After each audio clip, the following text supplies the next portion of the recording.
Bonjour à tous, bienvenue dans cette nouvelle étude de cas. Donc aujourd'hui, j'ai la chance d'accueillir Bastien Brault, qui est coach sportif du côté de Rambouillet. Je crois que si j'ai bien regardé, il a eu son diplôme dans les 2018, il nous dira tout ça. Et ce que je voudrais savoir avec Bastien et qui interpelle en fait nombreux coachs, j'aimerais savoir qu'il nous explique comment il a fait, je crois, un petit peu plus de 55 000 euros de chiffre d'affaires dès sa première année de coaching en partant de zéro. Et, euh, et l'année dernière, donc année Covid, il a même fait mieux que sa première année. Donc, Bastien, c'est quoi ton secret? Et avant que tu nous partages un petit peu les pépites et les conseils, j'aimerais que tu te présentes rapidement et que tu nous expliques un petit peu qui tu es.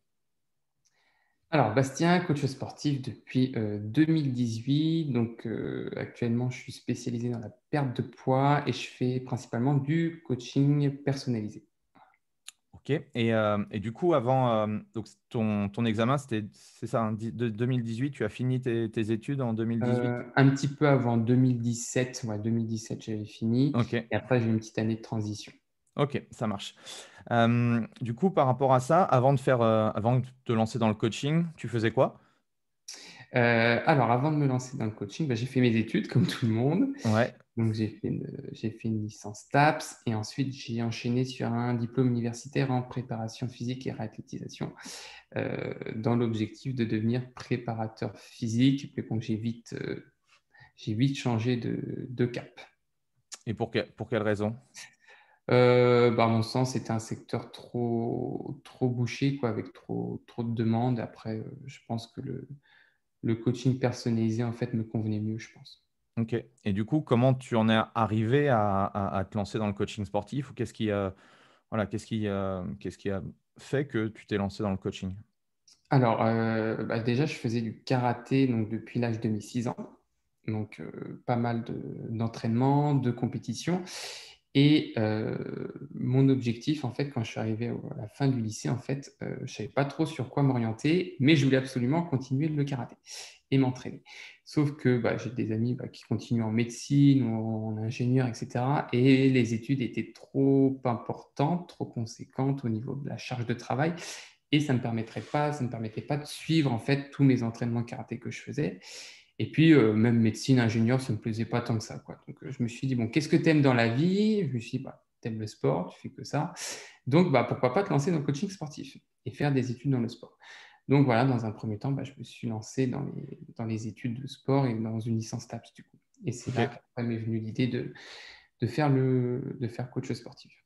Et qu'est-ce que tes études, notamment le STAPS, t'ont appris par rapport à ça, au niveau de la vision du coaching, au niveau de l'entraînement, qu'est-ce que tu en retires, toi, des bénéfices de tes années STAPS?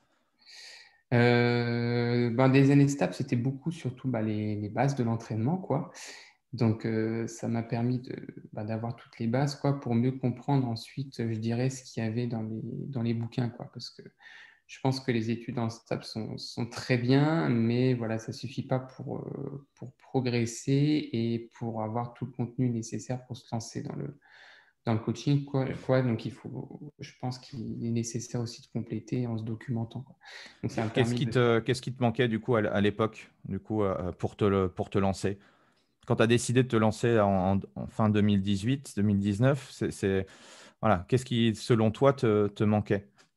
J'avais pas mal de connaissances au niveau sportif, etc., quoi. Mais après, je pense que ce qui manque, c'est comment trouver ses premiers clients, quoi.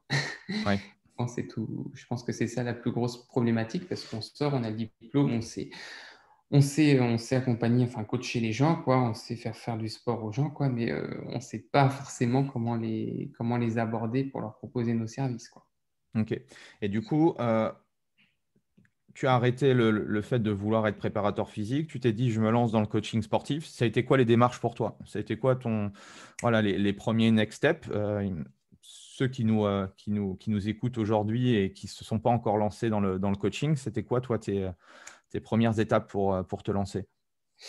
Alors, les premières étapes, déjà quand je suis sorti de l'école, en fait, je ne savais pas exactement ce que je voulais faire entre préparateur physique, coach sportif personnel. Voilà, donc j'ai fait une petite année de transition, j'ai fait pas mal de restauration. donc en tant qu'intérimaire. Donc, ça m'a permis de mettre un peu d'argent de côté, Mhm. comme j'étais chez mes parents. Et ensuite, ça m'a permis de mûrir ma réflexion. Et une fois que j'avais décidé de me lancer dans le coaching, en fait, après, j'ai commencé à vouloir créer tout seul mon site internet, etc. Écrire quelques articles, mais voilà, sans vraiment savoir comment aborder les gens pour faire du coaching, quoi. Donc, j'avais fait une grosse préparation en amont pour, entre guillemets, essayer de me faire connaître sur C'était quoi tes Internet. stratégies à l'époque, tu te souviens? Tu t'es lancé par quelle stratégie? Créer mon C'est- site internet, ouais. Ok, C'était ça. Première, créer mon site internet et créer des articles pour alimenter le site internet et en espérant que les gens tombent sur mon site internet pour me contacter ensuite, quoi. Voilà. ok. Et comment tu avais découvert cette stratégie-là? Euh, C'était des formations, des bouquins, des choses que tu avais pu voir alors, j'avais pas mal écouté tes podcasts aussi. Ok, Parce que quand j'étais en restauration, encore, je me rappelais que le matin et en rentrant du boulot le soir, j'écoutais tes podcasts que tu avais fait et tu ok, interviewais aussi, tu donnais des conseils, tu interviewais aussi notamment d'autres coachs sportifs et tu leur demandais un peu comment ils avaient fait dans leur évolution. Et ok. j'avais pris un peu toutes ces informations-là quoi, pour m'aider. Ok. Et cette première stratégie, ça avait porté ses fruits. Tu avais été jusqu'au bout de la création du site, parce que quand on n'y connaît pas grand-chose, c'est complexe. Est-ce que ça a marché pour toi du coup? Alors, la création du site internet avait marché dans le sens où j'ai fait appel, c'était un ami de ma sœur qui m'a fait mon site internet. Ok. Donc après, moi, j'avais juste créé le contenu au niveau de la rédaction. Donc j'ai créé le contenu des articles, etc. pour alimenter le site internet. Et le site C'est pas internet, toi qui avais bidouillé le site, qui avait été sur WordPress, qui avait essayé de. j'avais essayé au début, Ouais. c'était Ok. catastrophique. Donc après, j'ai demandé de l'aide Ouais. à quelqu'un de plus compétent. Mais voilà, après, le site internet n'était pas forcément référencé dans les premières pages, quoi. Donc c'était un petit peu compliqué au départ. La stratégie site internet et référencement d'articles, de création de contenu, c'est intéressant, mais c'est clair que si on veut arriver à avoir des prospects rapidement, c'est clair que c'est une stratégie long terme, celle-ci. Donc, c'est clairement pas la première stratégie qui va nous permettre vraiment d'enclencher les premiers résultats, mais c'est quand même, même encore aujourd'hui, une bonne stratégie, quoi. OK, après ce site, après ce test-là d'articles, de création d'articles, comment, voilà, est-ce que ça a décollé rapidement en termes de nombre de prospects qui t'ont contacté, en vente, etc. Ça a donné quoi les débuts? Pas du tout, parce que non, ça n'avait rien donné du tout, parce qu'en fait, j'avais pour objectif de d'abord créer le site internet, etc. Et après d'ouvrir mon auto-entreprise, quoi. Oui, d'accord. Donc, il y avait quelques mois de création d'articles, de contenu avant d'ouvrir et de se lancer. OK. J'avais fait une préparation en amont avant de me lancer. C'était en octobre 2018, du coup, que je me suis lancé. Et en fait, c'est là que je t'ai découvert, enfin, que j'ai pris une de tes formations derrière. OK. Et qu'est-ce que ça a changé alors? La Là, je me formation. souviens, hein, c'était une immersion sur Paris. Qu'est-ce que ça a changé ces 3 jours? Beaucoup de choses parce que déjà quand je suis arrivé, bon, je sais plus combien on était 5-6 je crois. Et je crois que j'étais le coach qui démarrait de zéro, quoi, parce que je crois que tout le monde avait déjà un petit peu son business un petit peu de monté, quoi. Et quand tu demandais un petit peu où on en était, tu demandais les chiffres, les prestations qu'on vendait, etc. Moi j'étais un peu perdu, je savais pas trop quoi répondre parce que voilà, j'avais rien de clairement construit, quoi, par rapport aux autres. Donc, du coup, ça m'a permis vraiment de me lancer, d'avoir, comment dire, mon premier plan d'attaque pour recruter mes premiers clients, quoi. Yes. Et du coup, la stratégie qu'on avait vue ensemble pendant ces 3 jours, bon, tu l'avais appliquée. Et qu'est-ce que ça avait donné dans les quelques semaines après? Quelques semaines après, j'ai eu mes 7 premiers clients, quoi. Ouais. OK. J'ai eu mes 7 premiers clients, donc, bon, qui ont Tu te souviens combien participé. tu avais généré de chiffre d'affaires Euh, Plus sur de les 2000 premiers? euros, parce Ouais. que c'était 300 et quelques fois 7, donc 3 fois 7, 21, ouais, donc ouais, 2200, 2300, je crois, à peu près, je crois. OK. C'est ça. Ouais, ouais, c'était mes 7 premiers clients. Et dans ces 7 premiers, il y a toujours une personne que j'ai depuis là. Donc, ça va faire maintenant 2018, ça va faire 3 ans, quoi, bientôt que je l'ai en coaching, quoi. grâce à ce… Et c'est l'une de mes meilleures clientes actuellement, quoi. Donc, tu as généré pas mal d'argent sur le long terme. Ouais, c'est clair, c'est Ouais, ça. yes.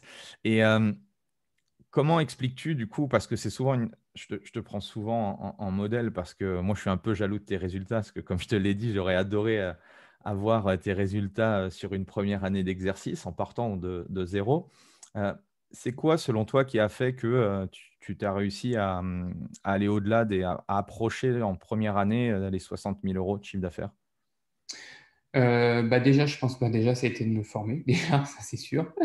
D'avoir un plan d'action pour apporter des résultats aux clients, quoi, parce que sans résultat, malheureusement, il ne reste pas, quoi. Donc, déjà ça. Et ensuite, je pense qu'aussi, j'ai eu le bénéfice d'intégrer aussi une salle de fitness, quoi, où il y avait, en fait, où il y avait beaucoup de potentiels clients qui pouvaient prendre du coaching, mais bon, c'était une jeune salle, hein, elle venait d'ouvrir il n'y a pas longtemps, quoi, moins de 5 ans. Sauf que ce potentiel client n'a pas été exploité. En fait, il n'y avait aucun coach avant qui avait su proposer un véritable accompagnement pour ces personnes-là, quoi. Donc, automatiquement, quand j'ai lancé les choses dans cette salle, en fait, ça a tout de suite pris, quoi. Ça a tout de suite pris. Donc, grâce au challenge, en fait, je recrutais moi-même mes clients et en plus de ça, la salle me ramenait des clients aussi, quoi. Donc, en fait, le combiné des deux, ça me permet d'engranger petit à petit des clients. Donc, si je comprends bien, en un, avoir une offre qui impacte la vie des gens, leur permettant d'avoir des résultats. Et Ouais. en deux, trouver un environnement où il y a effectivement des personnes qui sont enclins à être intéressées par cette offre-là. C'est Ah ça? oui, carrément. Ouais, ouais. Parce que je Ok. me rappelle que au début, quand je sortais de l'immersion, en fait, j'avais pas encore intégré de salle, en fait. J'avais déposé mes CV dans plusieurs salles, en fait, mais j'avais pas Je me encore eu souviens que de… tu te posais la question, est-ce que je vais faire du domicile? Est-ce que je vais faire de Ouais, l'extérieur? Est-ce que je vais démarcher un club? voilà, c'est Et, ça. et clairement, moi, c'est vraiment un conseil aussi que je, bon, hormis aujourd'hui, enfin, à l'heure où on se parle, c'est la fermeture des clubs, mais c'est vrai que pour moi, qui suis aussi issu des clubs de fitness quand j'ai lancé mes différentes activités de coach, c'est clair que être dans un club, il y a déjà des prospects qui sont, entre guillemets, préqualifiés, qui sont susceptibles, qu'ils attendent en fait, ils attendent une offre qui leur corresponde. Et c'est vrai que c'est beaucoup plus simple que si on démarrait de zéro, par exemple, faire du coaching à domicile. Bah là, il faut trouver sa clientèle et c'est, on va dire, les stratégies sont quand même différentes, quoi. Ouais, carrément, c'est ça. Mm. Ouais. Ok. Et pour ceux qui sont intéressés du coup pour rentrer dans les clubs de fitness, toi, tu as fait comment? Ça a été quoi ta stratégie pour faire valoir, entre guillemets, tes qualités en tant que coach? Parce Euh, il a dû fallu te vendre, je suppose. alors, donc, c'est quand même déposer, faire un beau CV, faire une belle lettre de motivation, déjà à la base. Ouais. Et puis ensuite, se rendre sur place dans les salles, se présenter, quoi. J'ai pas eu la chance de, à chaque fois, rencontrer le patron de salle ou la patronne de salle. Donc, voilà. Et certains, enfin, je crois qu'il oui, il y a que cette salle-là qui m'avait rappelé, en fait, c'est la salle où je m'entraînais auparavant. Mm. Donc, c'est sûr que Aussi, je je crois pense que… il me semble hein, que c'était toi qui m'avait frappé, c'est que tu leur avais montré un projet, montrer le projet du challenge et tu leur avais dit, tu leur avais expliqué en fait par A plus B comment tu allais faire pour fidéliser leurs clients, pour ramener d'autres clients, etc. Et ça, je pense, enfin moi je me mets dans la peau d'un manager de club ou d'un patron de club. Euh, un coach extérieur qui vient et qui est force de proposition pour amener des idées, je pense qu'ils ne doivent pas en voir beaucoup. Et je pense que c'est pour ça aussi qu'ils t'ont sélectionné, quoi. Ouais, carrément. Carrément, je pense que ça a joué beaucoup dans la balance aussi. Ouais. Ok. Et comment, comment tu gères sur ta première année, faire 55 000 euros, 60 000 euros, co- co- comment ça s'est fait? Ça s'est fait naturellement? Tu as eu des hauts, tu as eu des bas ou ton chiffre d'affaires a cessé d'augmenter? Non, je dirais qu'il a augmenté progressivement. Après, voilà, c'était ma première année, donc j'engrangeais des clients. Donc c'était, pour moi, c'était super, quoi. Donc, ouais, il n'y a pas eu forcément de bas, quoi, parce que c'est les débuts, quoi. Donc, les débuts, quand on se lance et qu'on a nos premiers clients, on est tout de suite content, quoi, et que ça marche, que la machine est lancée, tout va bien. Mais il faut lancer la machine, c'est ça le plus dur, quoi. Est-ce que tu as eu des doutes? Ouais, et j'ai eu des doutes. Alors, j'ai eu des doutes, c'était Est-ce qu'avant de démarrer dans le club ou autre, déjà, tu as eu des doutes? Pendant ton année de transition ou pendant que tu as lancé ton site internet, tu as créé des articles, est-ce qu'à un moment donné, tu as douté que tu allais réussir dans le coaching? alors j'avais des doutes, oui, parce que voilà, on ne sait pas si ça va marcher pour nous. Ça marche pour d'autres coachs, mais on ne sait pas si ça va marcher pour nous. Mais on se dit pourquoi pas, si ça marche pour d'autres, pourquoi pas pour nous. Mais ouais, j'avais quand même quelques doutes et surtout, c'était avant de lancer la première conférence, parce que c'est là que j'ai réussi à recruter mes premiers clients. Et je me suis dit, si jamais cette conférence, ça ne marche pas, en fait, si j'arrive pas à recruter mes premiers clients, qu'est-ce que je fais après, quoi? C'était ça le plus gros doute. Mais bon, ça a marché, donc tant mieux. Ok. Et du coup, dans cette première année, est-ce que tu as eu voilà, des échecs? Tu as eu des choses qui n'ont pas fonctionné ou tu te souviens de moments un peu clés? Toutes les conférences que j'avais faites par rapport au challenge là, pour recruter mes premiers clients, ouais, ça n'a pas tout le temps super bien marché, notamment dans les périodes un peu plus creuses comme au mois de mars, ça je me rappelle. Mhm. Après, non, là je ne saurais pas trop te dire. Non, mais tant mieux, pas d'échecs. Souvent, je dis Ouais, non, aux après, gens, il n'y a pas de gros, gros échecs, mais après, c'est des petites remises en question, quoi. Des fois, on lance des trucs et puis ça marche pas forcément. Voilà, quoi. Mais c'est juste, enfin, j'étais vraiment dans la vision de m'améliorer à chaque fois, quoi. Donc, bien sûr, des fois, on lance des trucs, ça marche pas forcément, mais on essaie de l'améliorer derrière pour que ça fonctionne, quoi. ok. Et moi, il y a un truc qui me- qui m'a frappé chez toi, c'est justement ta capacité, aussi jeune, à croire en toi et puis surtout à investir massivement. Est-ce que tu peux m'expliquer comment? Parce que comment à la sortie justement de l'école, tu peux mettre toutes tes économies et te former pour réussir. Parce qu'aujourd'hui, je vois beaucoup de personnes qui ont envie justement de réussir dans le coaching, qui ont envie de faire ceci, cela, mais qui ne se donnent pas les moyens à la fois financiers, à la fois en termes d'énergie ou autre, pour comme tu l'as dit, investir vers leur succès. J'avais deux choix, soit garder l'argent sur mon compte en banque et puis, je pense galérer à développer mon activité, quoi. Soit investir et me former justement pour développer mon activité, quoi. Et pour moi, le choix était vite fait, quoi. Parce que j'avais déjà en tête que ces économies me servent pour plus tard. Ok, mais Donc, parce que là, on parle pas d'investissement. Tu n'as pas investi 500 euros dans une formation, hein. C'était ouais, plus de 10 000 euros pour ceux qui nous ouais. écoutent, bien plus de 10 000 euros. Et, euh, et donc, ouais, comment ça, je sais pas, c'est les bouquins, c'est ton environnement, c'est ta famille, je sais pas, parce que je sais pas, pour mettre, voilà, pour vraiment croire en toi et parce que ça représente une certaine somme. Et surtout, je me souviens du message où tu me mettais, je m'en souviens très très bien de ce message où tu me mettais, j'ai confiance en toi, je mets toutes tes économies, je mets toutes mes économies et je crois en toi et que ça va fonctionner. Je me dis, waouh, punaise. Je me dis au niveau mindset et tout, lui, il a vraiment tout compris. Et pourtant, c'était que le début et on se connaissait vraiment pas beaucoup, quoi. Ouais, je pense que c'est juste une question Non, c'est d'esprit. inné. Ouais, C'est non, inné c'est chez toi. pas. C'est une question d'état d'esprit, je pense. C'est une Ok. question d'état d'esprit. Après, Ouais, ouais. en fait, j'avais eu les premiers résultats avec la première immersion, là, où c'était 1500 euros que j'avais dépensé, quoi. Ouais. Je me suis dit, j'ai des résultats avec ça, donc pourquoi pas lui faire confiance et continuer derrière, quoi. Pour moi, c'était logique, en fait. Ok.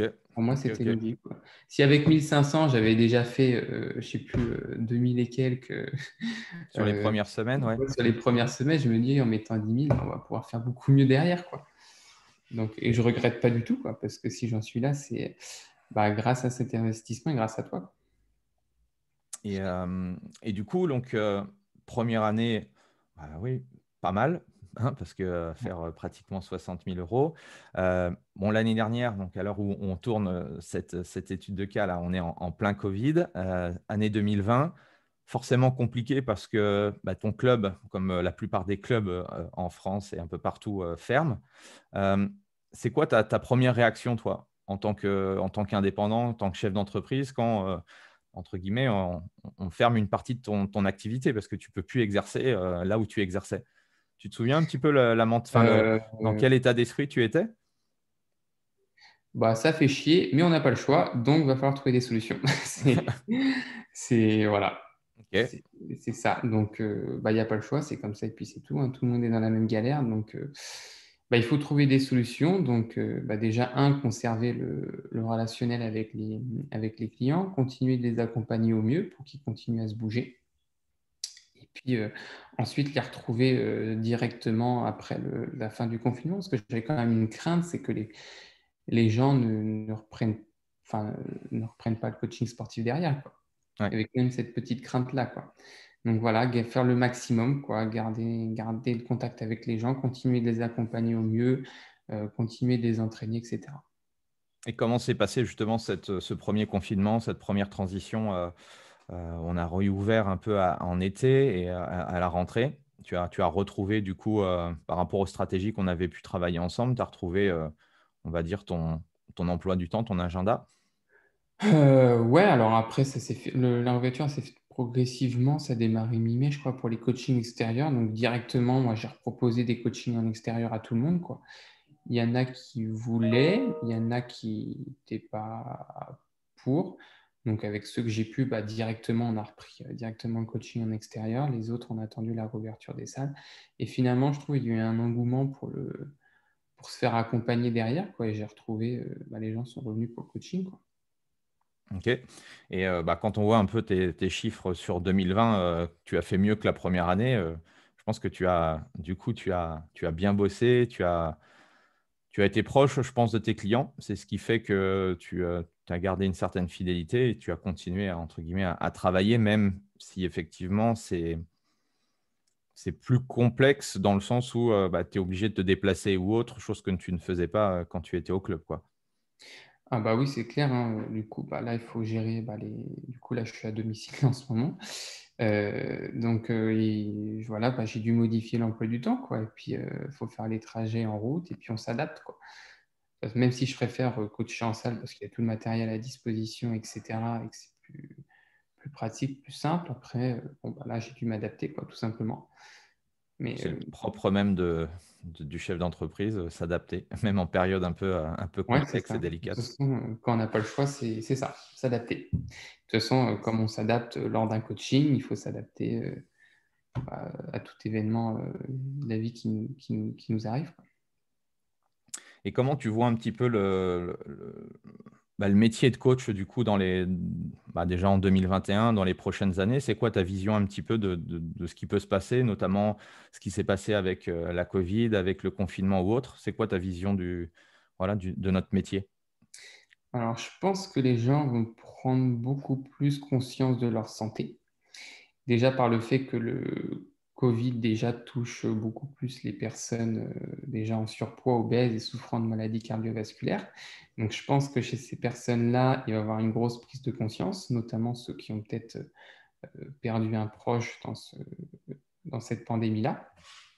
Donc je pense une grosse prise de conscience là-dessus par rapport à sa santé, et je pense que les gens vont se bouger beaucoup plus. Ouais. Je pense que les gens vont se bouger beaucoup plus et se mettre plus au sport, je pense. Ouais. Et quel est ton rôle, toi, là-dedans? Et quel est le rôle, en fait, qu'on devrait avoir, nous, en tant que coach? Et ben, accompagner les personnes pour atteindre leur objectif, quoi. Mais alors après, je pense que nous, on n'est pas là juste pour leur donner une seule séance de sport dans la semaine, quoi, une ou deux séances de sport et puis basta. Mais je pense que ouais, c'est vraiment un accompagnement dans le sens où bah, déjà, il faut aller au-delà du sport, quoi, et puis aller déjà sur tout ce qui va être l'hygiène de vie, quoi, le stress, le sommeil, la nutrition, qui est super importante déjà pour que comment dire, nos séances de coaching sportif bah, puissent puissent leur apporter quelque chose derrière, quoi. Puissent en tirer tout le bénéfice, quoi. Yes. Et t'ai parlé un peu d'échecs. Depuis que tu as démarré dans le coaching, donc ça fait un petit peu plus de 2 ans maintenant, c'est quoi ton plus gros échec? Est-ce que tu as vécu un gros échec? Et si oui, comment tu l'as affronté? Un gros échec. Ouais, je dirais que j'ai peut-être pas su développer le coaching en ligne. Ok, Ouais, et je dirais que j'ai peut-être pas su développer le coaching en ligne parce que j'avais créé un groupe privé Facebook que j'alimentais, etc. Mais je pense que j'ai pas trouvé le bon filon pour arriver à générer des clients grâce à ce groupe-là, quoi. ok, Alors, sûrement que je m'y prenais mal, sûrement. Et aussi, je me suis rendu compte que finalement, peut-être le coaching en ligne, c'était peut-être pas fait pour moi dans le sens que je préfère avoir du contact avec les personnes, quoi. ok. Je trouve que la relation humaine est très importante et je pense que comment dire, distribuer des programmes comme ça sur Internet sans qu'il y ait de contact, etc., sans qu'il y ait vraiment de coaching derrière, quoi, avec un acte de présence pendant la séance, je pense pas que ça me convienne, quoi. Ok. Et c'est quoi on va dire, une semaine type de Bastien?